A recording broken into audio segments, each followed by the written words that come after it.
안녕하십니까. 오늘 농촌지역 혁신을 위한 데이터 농업이라는 주제로 좀 말씀을 드리려고 하고 있는데요. 사실은 제가 지금 하고 있는 연구는 주로 기계를 개발하는 연구를 주로 하고 있기 때문에 주로 이제 기계 관점에서, 그런 이제 기술적인 관점에서 기계와 농촌에 대한 문제점을 어떻게 해결할 것인가, 그리고 앞에서도 저희 말씀해 주신 주제 중에서도 농촌 인력 문제를 어떻게 해결할 것인가 하는 이슈 하나고요.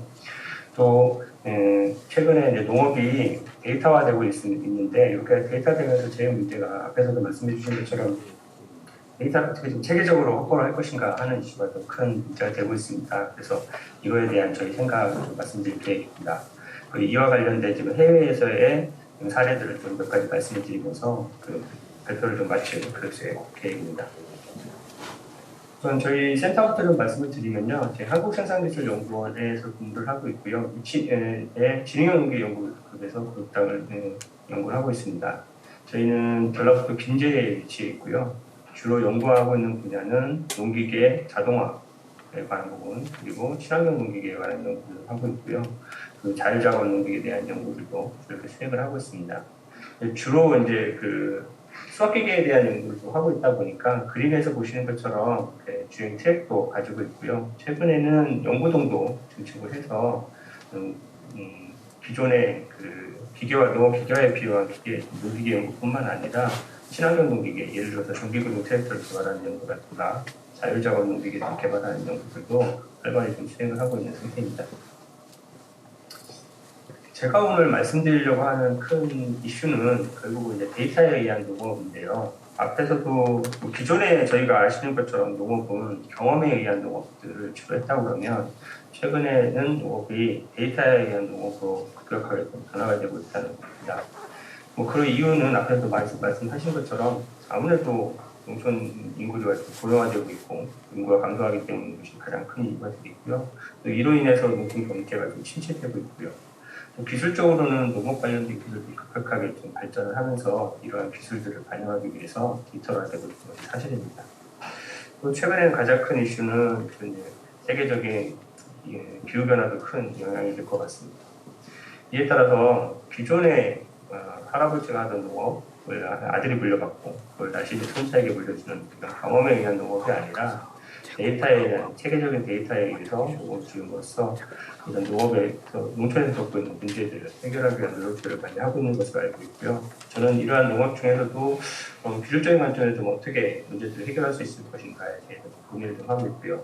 가장 큰 문제인 인력난 문제를 어떻게 좀 해결할 수 있을 건지에 대해서 말씀을 드리고 싶고요. 뒤에 또 이렇게 인력난 문제를 해결하는 것 동시에 체계적인 데이터들을 어떻게 하면 받을 수 있을지에 대한 얘기를 좀 하고 싶습니다.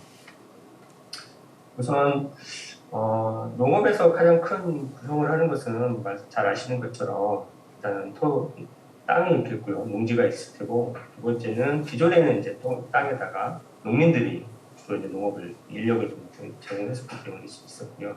그 다음에는 그런 농민들이 경험에 의해서 농사를 지었습니다.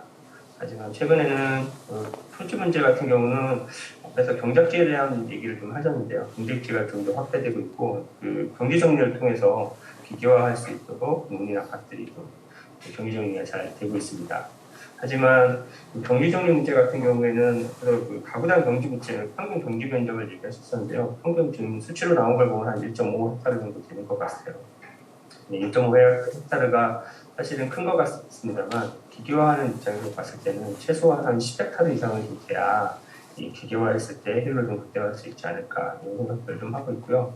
하지만 경지 정리하는 문제들은 저희들이 기계 연구를 하는 쪽에서 접근할 수 있는 문제는 아니기 때문에 저희는 좀 빼놓고요. 저희가 오늘 말씀드리고 싶은 것은 기존의 농민들이 농용을 제공하던 부분들이 기계화되어 있다는 부분이고, 최근에는 단순히 기계화를 넘어서 자동화 그리고 로봇화까지 연구들이 진행되고 있기 때문에 이 부분에 대한 말씀을 드리고 싶습니다. 두 번째는 기존에 이제 경험에 의존했던 농업들이 이 체계적인 착보된 데이터를 통해서 효율적인 농업을 할 수 있도록 변화되고 있다는 거고요. 그리고 또 가장 중요한 거는 기존에 이제 농민들이 노동력을 제공하던 입장이었다고 하면, 그 입장이 지금은 이 농업을 관리하는 관리자 입장으로서 입장이 많이 변화되고 있다는 사실을 말씀드리고 싶습니다. 다들 아마 이 수치는 아실 텐데요. 특히나 이제 변호사 같은 경우는 이미 제가 한 99%, 거의 100% 돼 있는 상황이고, 관농업 쪽은 한 62% 정도 돼 있다고 하는데요. 사실 이렇게 관농업 쪽에서 비교적 수치가 낮은 건, 이 작물을 심는 작업하고 수확하는 작업 쪽에서 비교가 작기 때문이고, 이 관농업 비교를 위해서 다양한 노력들을 하고 있는 것도 알고 있습니다. 아직은 좀 가야 될 게 많은 걸로 판단하고 있습니다. 우선 첫 번째는 제가 요 기계화 부분, 그래서 노동력이 기계화되면서도 기계화되는 부분에서도 특히나 노동력 부족한 문제를 해결하기 위한 방안에 대해서 좀 말씀을 좀 드리고 싶은데요. 대표적인 그 농사 중에서 이제 벼농사에 대해서 말씀을 드리면 다 아시는 것처럼 이미 벼농사는 90% 이상 기계화되어 있고요. 경지 정리할 때부터 이미 트랙터와 작업기를 이용해서 경지 정리를 하고 있고, 벼를 심는 작업, 강제하는 작업, 그리고 수확하는 작업, 그리고 나중에 도정하는 작업까지 다 기계화가 되어 있습니다. 근데 제가 여기서 조금 중요하게 보고 있는 관점은 뭐냐면요. 예전에는 각 농가마다 농기계를 경운기가 됐든 최근에는 트랙터가 됐든 그런 농기계를 직접 가지고 농 작업을 직접 하셨었는데요. 최근에는 고령화되기도 했고 농촌 인구가 줄어들고 또 이런 농경지 중에서 경작을 하지 못하는 농경지들이 생기면서 농민분들이 어떻게 기계를 주로 사용을 하고 있냐면 주로 이제 농기계를 빌려서 임대를 해서 사용을 하시죠. 예를 들어서 이제 그 마을에 트랙터를 가지고 계신 분한테 봄철에 경운 정비 하는 작업을 의뢰를 해서 경운 정리를 하고요. 그리고 이양을 할 때는 육묘 농장에서 육묘 재배되는 걸 사다가 이양기를 이용해서 이양기를 빌려서 이 벼를 심게 됩니다. 이렇게 벼가 심고 나서 이제 방제 작업을 하는 것은 드론 관련된 업체에다가 연락을 해서 방제가 필요하면 이제 드론을 통해서 이제 방제 작업을 수행을 하게 되죠. 그리고 이제 가을철이 되면 콤바인을 갖고 계신 분한테 의뢰를 해서 콤바인으로 그걸 수확을 하고요. 그렇게 수확을 한 후에 최근에 이제 벨러 사일리지 같은 걸 만들 작업들도 작업을 해주는 팀들이 있으시죠. 그분들이 마을 단위로 와가지고 벨러 작업까지 해주고 이렇게 수확된 벼들을 RPC로 보내서 도정 작업을 거쳐서 판매를 하게 됩니다. 그러면 실제 최근에는 농민들이 이 농기계가 좀 비싸기도 하고요. 고령화되신 분들이 직접 이 기계들을 운전해서 작업을 하시기가 어려우니까 이런 벼농사에 필요한 농기계 작업들을 농기계 가지고 계신 분들이나 아니면 전문적인 업체들한테 의뢰를 해서 작업을 수행을 하고 있습니다. 그러니까 결과적으로는 농민들이 진짜 이런 농기계를 가지고 있지 않더라도 벼농사 같은 경우는 농기계를 가지고 있지 않더라도 농기계를 임대하거나 빌려서 농사를 충분히 지을 수 있는 그런 환경이 구축되어 있다고 생각을 하고 있거든요. 그런데 단순히 이런 농기계들을 기계를 빌려서만 농사를 짓기에는 장비를 좀 관리하거나 체계적인 시스템이 좀 되어 있지 않습니다. 아까도 말씀드린 것처럼 최근에 그 마을 단위로 그냥 그 마을에서 농기계를 가지고 계신 젊은분들에게 의뢰를 해서 그 농기계를 사용하는 방식으로는 효율적인 농기계 이제 서비스 관리가 되기가 좀 어렵기 때문에 저는 이 농기계를 렌탈해주는 서비스가 좀 더 체계적으로 지원이 되는 시스템이 갖췄으면 하고요. 그를 좀 민간 기업에서 아니면 새로운 서비스 플랫폼들도 좀 지원되었으면 하는 생각을 좀 가지고 있습니다. 그래서 단순히 지금 기존의 농기계를 가지고 계셨던 분들도 고령화되면서 사용하는 농기계를 직접 사용하시기가 좀 어려운 부분이 있고요.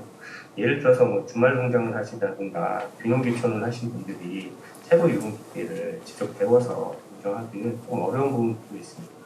그래서 저는 아예 기계하고 운전자 그리고 AS까지 통째로 같이 서비스를 해줄 수 있는 기업이나 이 플랫폼이 새로 생겼으면 하는 바람이고요. 최근에는 자율작업 농기계나 친환경 전기구동 농기계 같은 것들이 새로 이제 개발이 되고 있는데요. 이런 기능형 농기계들이라고 하는 것들이 사용하기는 편리한 있습니다만 문제는 가격이 올라가는 부분이 있고요. 이런 제품들이 다 전자 제품으로 구성되어 있다 보니까 유지 보수를 하는 것도 상당히 문제가 있습니다. 그래서 농민들이 직접 이렇게 기존보다 더 비싸고 또 유지 보수도 하게 농기계들을 유지하는 것도 좀 어렵고요. 또 이런 새로운 농기계들을 나이 드신 분들이 직접 새로 받아들여서 활용하기가 어렵습니다. 그래서 이런 기술들이 시장에 보급되기 좀 어려운 부분이 있는데, 만약에 이런 농기계 렌탈 서비스 같은 것들이 체계화가 된다 그러면 좀 더 쉽게 기술 관련 제품이나 기술들을 보급할 수 있을 거라고 생각을 하고 있습니다. 그래서 단순히 아마 이 농기계만을 빌려준다라고 하면 우리 이제 가깝게 생각해 보시면 뭐 자동차를 렌트하는 거랑 비슷할 수 있죠. 아니면 뭐 정수기를 빌려서 쓰는 건다든가 그런 서비스랑 유사한 서비스가 될 겁니다. 근데 농사는 기계만 있다고 해서 지을 수는 없죠. 물론 이제 벼농사 같은 경우는 아까 말씀드린 것처럼 기계가 어느 정도 돼 있기 때문에 농사를 지을 수는 있을 겁니다.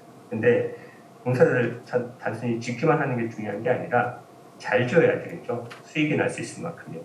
그러기 위해서는 단순히 기계만 필요한 게 아니라 농사를 짓는 데 필요한 작물에 대한 정보, 토양에 대한 정보, 그리고 제일 중요한 기후 데이터, 그리고 병충해에 관한 정보, 그리고 실제로는 이 작물을 길러서 판매했을 때의 가격 정보 같은 것들이 통합적인 정보들과 또 같이 제공이 되고 이 분석된 데이터의 상황에 따라서 뭐 기후변화에 대한 대처라든가 아니면 병충해가 발생했으니까 거기에 대한 대응 방안, 그리고 이제 가격 문제를 언제 출하를 해야 될지 뭐 이런 부분들을 결정을 해줘야 되니까요. 이런 데이터까지 포함된, 그러니까 기존의 농기계를 렌탈하는 기업이나 플랫폼 안에 이런 데이터까지 같이 제공해 줄 수 있는 서비스들이 들어간다 그러면 농업 분야에서의 필요한 포탈 솔루션을 서비스로서 제공할 수 있는 플랫폼이 만들어질 거라고 생각을 하고요. 이런 농업 솔루션을 제공할 수 있는 서비스가 체계적으로 제공할 수 있는 것들이 체계가 접혀진다면 이것이 농업 분야에서 아까 말씀드린 단순히 렌탈, 인재 사업뿐만 아니라 데이터를 제공해주는 4차 산업으로 만들어질 수 있을 거라고 생각을 하고 있습니다. 그래서 농업을 단순히 기존에는 농업을 생산량을 향상시키고 농업이 1차 산업이라는 인식이 아니라요. 서비스 산업이 될 수 있고 데이터를 제공해서 분석해주는 4차 산업으로서 역할을 하게 되면 이 새로운 산업군이 생길 수 있다고 생각을 하고 있고요. 실제로도 이 기존에 이제 해외에서는 이러한 산업들이 새로 소속들이 생겨나고 있습니다. 그래서 농업 분야에서 농사를 짓는 사람들이 나이 드신 분들이 농사를 짓는다는 게 아니고요. 앞에서 말씀드린 것처럼 앞에 다른 발표자분들 말씀하신 것처럼 젊고 새로운 사람들이 들어와서 농사를 지을 수 있고 단순히 그렇게 농사를 짓는 것이 어렵고 힘든 사업이 아니라 어떤 서비스, 기업 형태로해서 서비스 형태로 그리고 데이터를 활용하는 그런 산업으로서 제공됐으면 하는 생각을 가지고 있습니다. 제가 이제 밑에 이제 관련된 기업으로 존디어나 구보다 같은 기업들을 해놨는데요. 존디어나 구보다에서 이렇게 제공하고 있는 서비스들은 본인들이 판매한 농기계들을 잘 관리하기 위한 개념으로서의 이런 서비스를 제공하고 있는 거고요. 그리고 그걸 자기네들이 본인들의 장비를 활용하는 농민들이 좀 더 효율적으로 농사를 지을 수 있도록 관련 데이터까지 같이 제공해 주는 거기 때문에 조금 확장성이 좀 떨어진다는 생각을 하고 있고요. 또 옆에 보시면 이제 에어버스사에서 제공하는 정보인데요. 에어버스사에서 정밀농업을 위한 정보 서비스를 제공하고 있습니다. 에어버스사 같은 경우는 뒤에 해외 사례를 좀 더 자세히 말씀드릴 텐데요. 기존에는 사실은 항공기를 만들던 회사였거든요. 항공기를 만드는 업체들이 정밀농업에 필요한 데이터를 제공하는 서비스를 하는 이유는 뭐냐면 본인들이 갖고 있는 장점이 보니까 위성사진, 항공사진에 대한 데이터들을 정밀하게 분석하고 제공할 수 있는 능력을 갖고 있었습니다. 거기다가 기후정보라든가 아까 공수에 같은 데이터 정보들을 합치니까 정밀한 농업 솔루션을 제공할 수 있다는 생각 하에서 2020년도부터 이런 새로운 산업으로 서비스를 제공한 사업을 하고 있거든요. 이런 것들은 민간 부분에서 해외 같은 경우 제공을 하고 있는데요. 해외는 앞에 기본적으로 가구당 재배 면적이 우리나라 같은 경우 아까 말씀드린 것처럼 1.4헥타르라고 하면 미국 같은 경우는 한 200헥타르가 넘고요. 캐나다 같은 경우는 거의 한 400헥타르 정도 되기 때문에 한 번 농가에서 농사를 잘못 짓게 되면 손실이 엄청나게 발생하게 되고 거기에 대한 손실을 만회하기 위해서 정확한 데이터를 활용해서 농사를 지어서 그런 경제성을 향상시키기 위한 방안으로 이런 데이터들, 유료 서비스들을 좀 활용하고 있는데 국내에서는 아무래도 용적률이 작고 농업 그 가구들도 좀 명세하다 보니까 이런 유료 서비스들을 바로 활용하기는 좀 어려울 거라고 생각합니다. 그래서 농업 렌탈 서비스하고 이런 데이터를 제공해주는 서비스들을 우리 기존에 제공하고 있던 정부 차원이나 아니면 농업 같은 기관들에서 체계를 만들어서 제공할 수 있다고 그러면 조금 더 효율적이지 않을까 이런 생각을 좀 하고 있고요. 그렇게 되면 기존에 우리들이 말씀드렸던 그 농업이 단순하게 2차 산업이 아니라 4차 산업으로까지 서비스 산업까지 성장할 수 있을 거라고 생각을 하고 있고요. 가장 중요한 농업에서의 농촌에서의 그 인력 문제를 좀 해결할 수 있는 방안이 될 수 있지 않을까 이렇게 생각을 하고 있습니다. 그리고 사실 더 중요한 거는 이렇게 데이터를 중심으로 해서 농사를 좀 농민들이 잘 지을 수 있도록 서포트를 해주시게 되면 사실은 고품질의 농산물을 안정적으로 국민들한테 제공할 수 있는 기반도 만들어지기 때문에 농가 소득에도 확대가 될 거라고 생각을 하고요. 또 이런 체계가 갖춰지게 되면 일부이겠습니다만 체계적으로 농업 데이터들을 확보하는 데 도움이 될 거라고 생각을 합니다. 그리고 이런 데이터들을 바탕으로 직무용 모델을 개발해서 확산 보호하는 데도 기여를 할 수 있을 거라고 생각을 하고 있습니다. 다음은 이제 앞에서 말씀드린 것처럼 데이터를 농업을 하기 위해서는 결국은 이제 데이터를 좀 체계적으로 효율적으로 쌓는 과정이 좀 필요할 텐데요. 그럼 어떻게 그 데이터들을 쌓아야 될 것인가 하는 문제에 대해서 좀 말씀을 드리고 싶습니다. 계속 제가 이제 변호사에 관해서 말씀을 드리고 있는데요.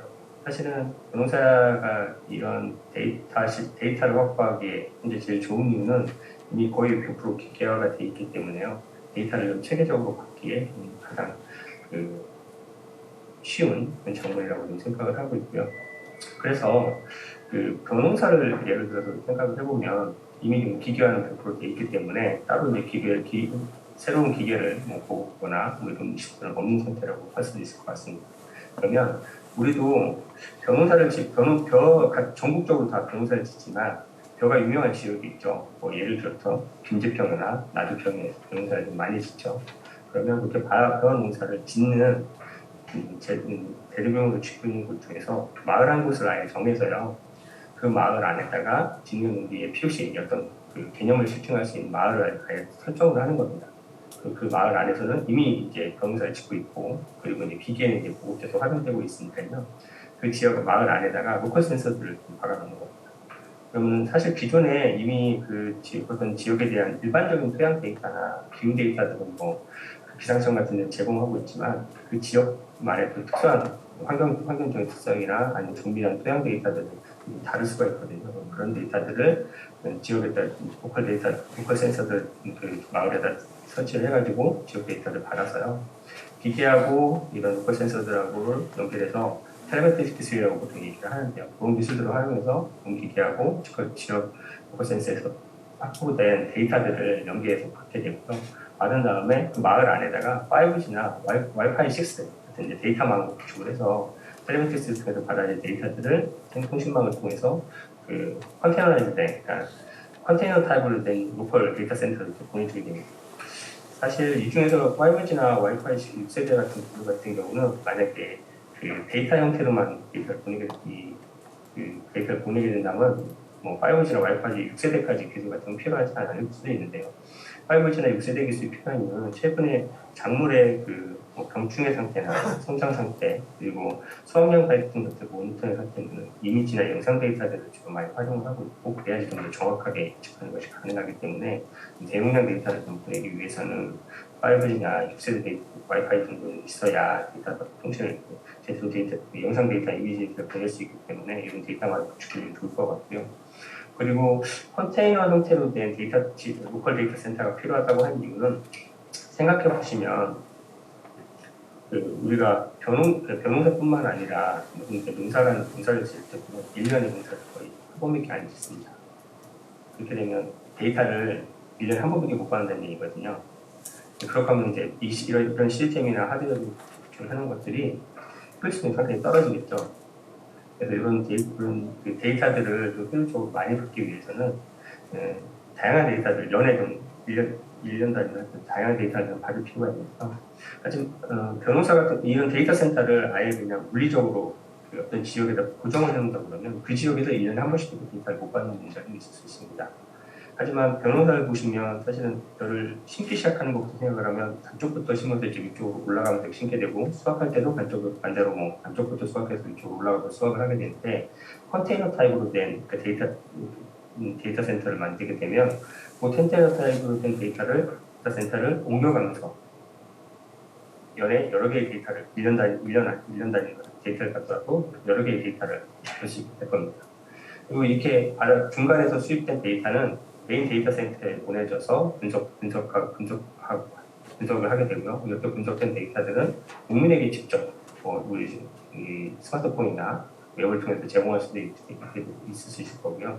앞에서 말씀드리는 이런 농업 토탈 솔루션을 제공하는 기업한테도 제공할 수 있을 것 같고, 실제로 농기계를 생산하는 기업에 제공해서 새로운 농기계를 개발하거나 기존의 농기계를 개량하는 데이터들도 활용할 수 있을 것 같습니다.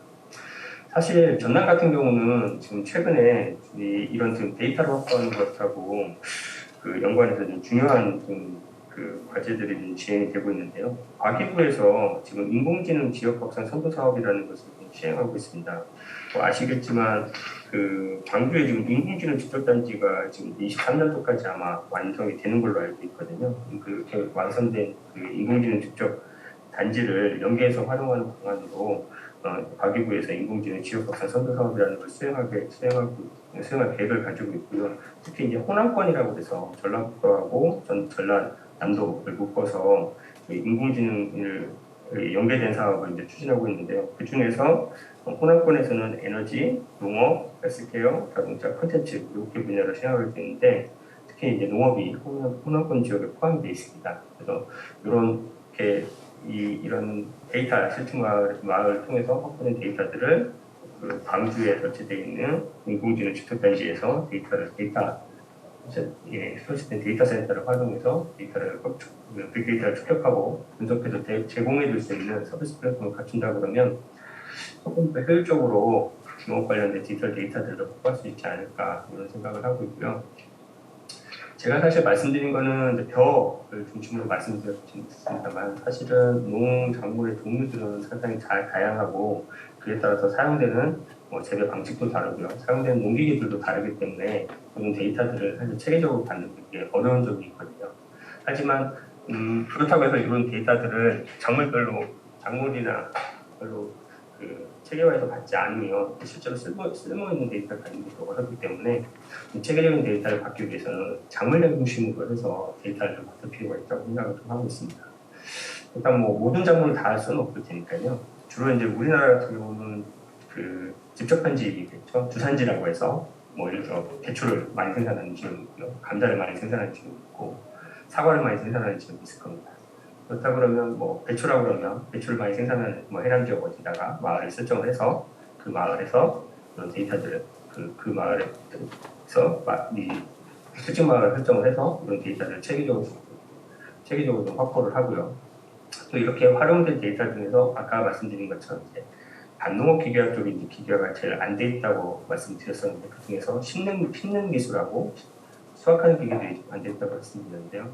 여기서 부족한 부분이 이식 장비하고 수학 기계 같은 것들에서 개발하는 것까지 포함해서 기계화를 좀 향상시키고 그렇게 얻어진 데이터들을 체계적으로 좀 확보를 해서 전체 시스템에서 관리할 수 있다면 제일 좋을 것 같습니다. 사실은 농촌진흥청에서 작년인가요? 20년도 헷갈리는데요. 그 디지털 농업 추진단이라는 걸 만들어서 그런 빅데이터를 체계적으로 수집을 하겠다고 발표를 좀 했습니다. 하지만 그 내용을 좀 안에 뜯어서 좀 잘 보시면 사실은 스마트팜, 그러니까 우리가 알고 있는 시설 농업 중심으로 해서 좀 돼 있고요. 노지 쪽은 사실 그렇게 체계적으로 데이터를 어떻게 받을지 하는 내용이 좀 부족한 것 같습니다. 하지만 아까 식량안보 문제나 이런 걸 따졌을 때는 사실 스마트팜보다는 이 노지농업 쪽이 사실 좀 더 어려운 점이 좀 있고요. 노지농업 쪽에서 식량안보를 확보하기 위한 그리고 데이터를 좀 확보하는 것들이 조금 더 어려운 만큼 중요하게 생각해야 될 필요가 있을 것 같습니다. 그래서 어쨌든 제가 말씀드린 것처럼 벼농사뿐만 아니라 그 밭작물에 관한 농작물에 대해서 데이터들이 좀 체계적으로 데이터를 받을 수 있겠다면 어쨌든 작물 재배에 필요한 빅데이터들을 받을 수 있는 그런 환경이 좀 갖춰질 거라고 생각을 하고요. 또 각 농업 벼농사는 또 기계화돼 있고 그 기계를 넘어서 자동화 로보트까지 넘어가고 있습니다만 그런 기계화들이 아직 안 돼 있는 반농기 같은 경우는 새로운 진행기 같은 것들을 개발해서 적용할 수 있는 그런 시스템이 활용될 것 같고요. 사실 더 중요한 거는 이렇게 각 지역 주산지, 주산지에서 생산되는 농작물을 좀 더 고품질 농작물을 생산할 수 있게 된다고 하면요. 그 농가의 농가 수입이 확대가 될 거고요. 그렇게 수입이 확대가 됨으로써 농촌 경제가 좀 더 활성화되는 기여를 할 수 있을 거라고 생각을 하고 있어서 이런 데이터와 체계적인 데이터를 받는 것뿐만 아니라 이렇게 확보된 데이터 성능을 활용해서 농사를 좀 더 잘 지을 수 있도록 체계적으로 지을 수 있도록 지원해 줌으로써 농촌 경제를 활성화시킬 수 있지 않을까 하는 기대를 좀 가지고 있습니다.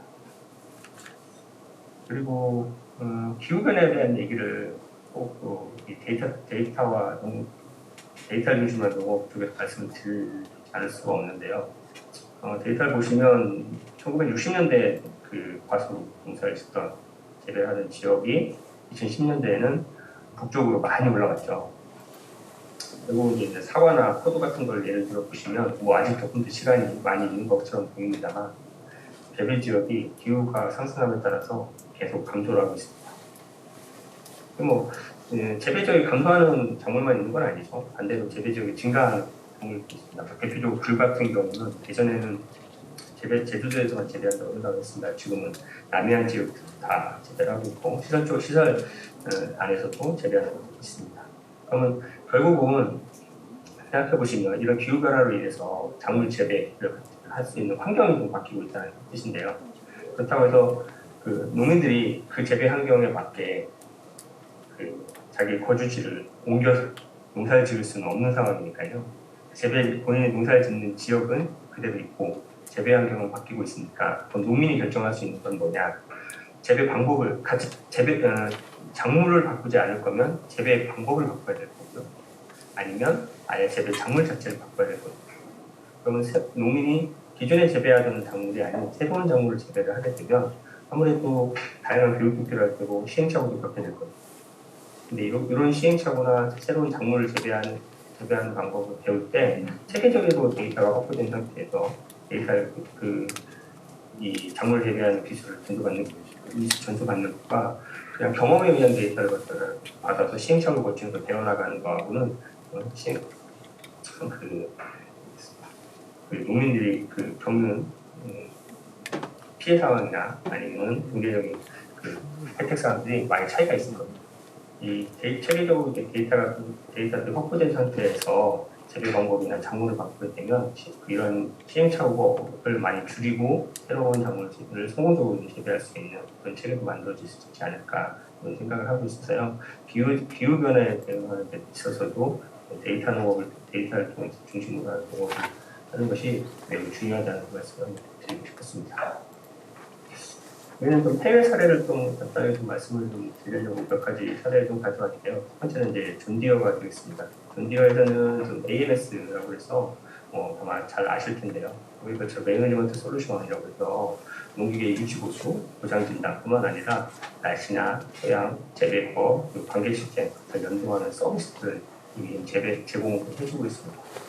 물론 이제 이거는 본인들의 시스템 농기계를 사용하는 농민들을 대상으로 한 서비스고요. 또 유료 서비스이기 때문에 활용이나 정보를 제공하는 것은 제한적이긴 합니다만 이미 앞에서 제가 말씀드린 토탈 서비스라고 하는 서비스들이 글로벌 기업을 중심으로 해서 이렇게 제공되고 있다는 걸 확인할 수 있을 것 같고요.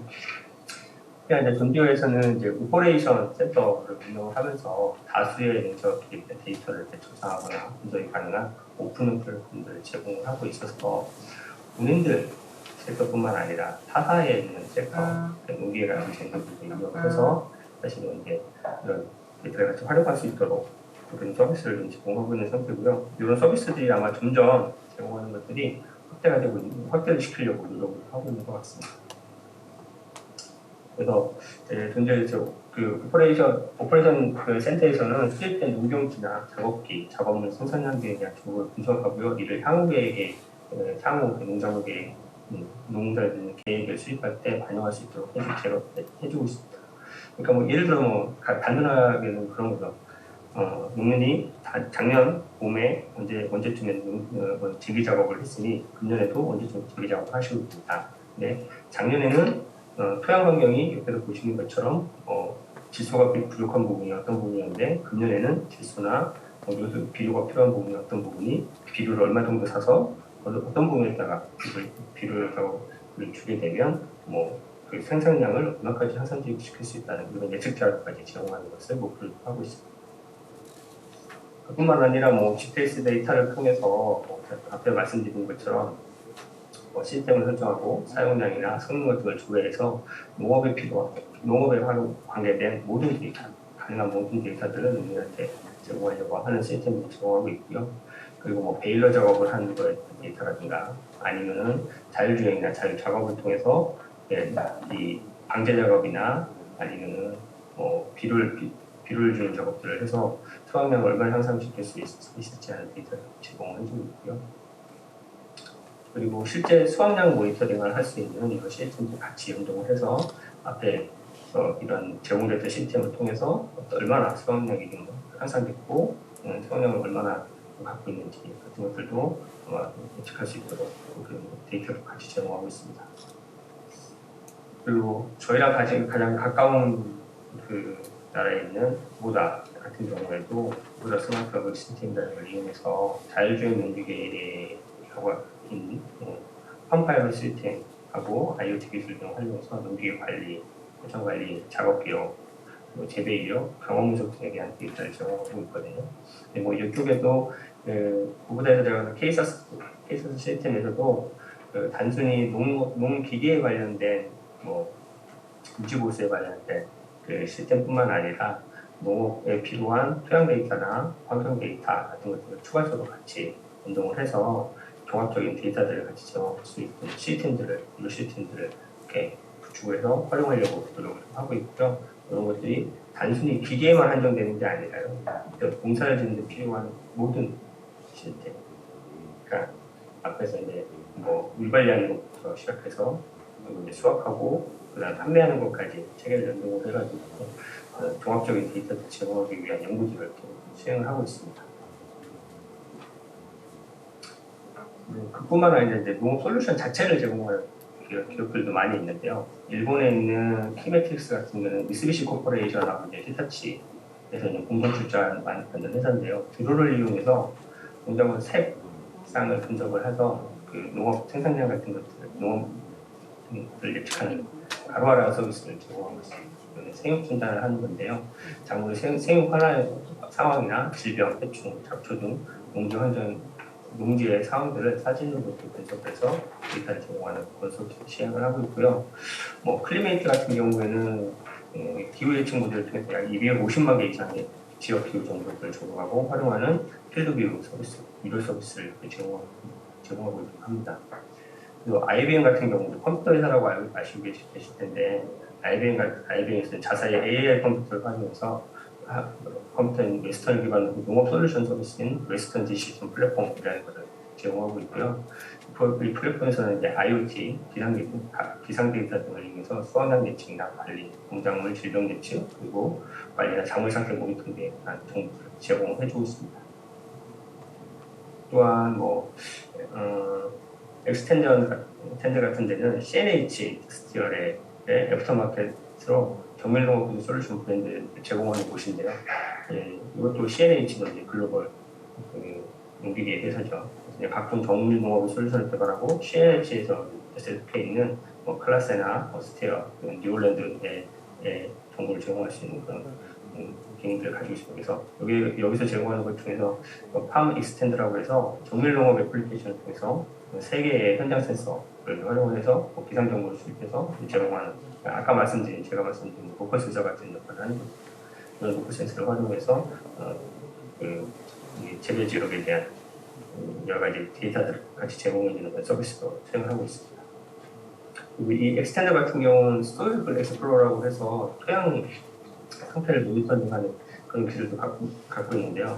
이런 엑스플로러라고 소일 엑스플로러라고 하는 그런 센서를 이용해서 토양을 매핑을 하고 그 토양에 필요한 뭐 어떤 경적 방법이나 비료 그리고 그 병충해 관리를 할 수 있는 서비스들을 제공하는 그런 기술들을 갖고 있습니다. 그리고 다음은 유럽의 항공기회사 앞에서 말씀드렸던 에어버스사에서 2020년부터 다양한 정밀용 솔루션을 출시를 하고 있는데요. 그 다음에 버드라는 서비스가 제공하는 게 위성 이미지를 이용해서 뭐 작물의 성장이나 생물 변수 같은 걸 모니터링하고 그리고 바이오매스 질량 흡수량 분석 같은 자료 같은 것들을 제공하는 서비스를 제공하고 있고요. 아그로 네오 같은 경우에는 정밀농업을 위한 서비스를 제공하는 것으로서 위성사진 기반으로 해서 이런 서비스를 좀 제공하고 있고요. 팜스타 같은 경우는 뭐 비료 투입 위해 세력식이나 수박 품질에서 수확량 향상, 환경부 농업기술 결정을 지원하는 이런 서비스도 같이 제공을 하고 있습니다. 그 외에 뭐 프랑스 회사의 뭐 생크롭이라는 회사에서도 비상관측 데이터들을 활용을 해서 특히나 이제 포도 같은 농작물을 재배하는 데 필요한 데이터를 제공하는 서비스를 제공하고 있고요. 또 이스라엘 스타트 경우 뭐 프로엑셀 같은 경우도 토양의 수분이나 전동이 농도 같은 걸 추정해서 토양 관련된 데이터들을 모니터링해서 농작물을 재배하는 데 필요한 데이터들을 제공하는 서비스도 제공하고 있습니다.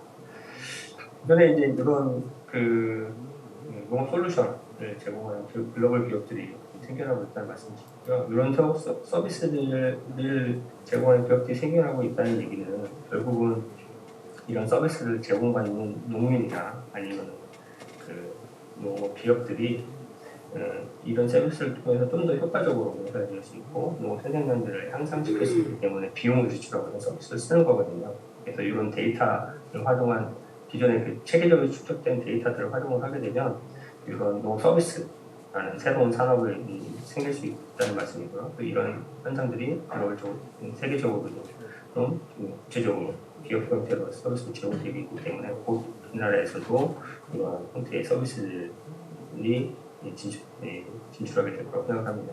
네, 아까도 말씀드린 것처럼 우리나라 같은 경우는 아무래도 가구당 경기 경쟁이나 농민들이 좀 영세한 상황이다 보니까 직접 이런 서비스를 제공하기는 어렵다고 생각을 좀 하고 있고요. 정부 차원이나 아니면 지자체 차원에서 이런 데이터들 서비스를 체계적으로 제공해 줄 수 있는 그런 체계들을 좀 구축해야 될 필요가 있지 않나 이렇게 생각을 하고 있습니다.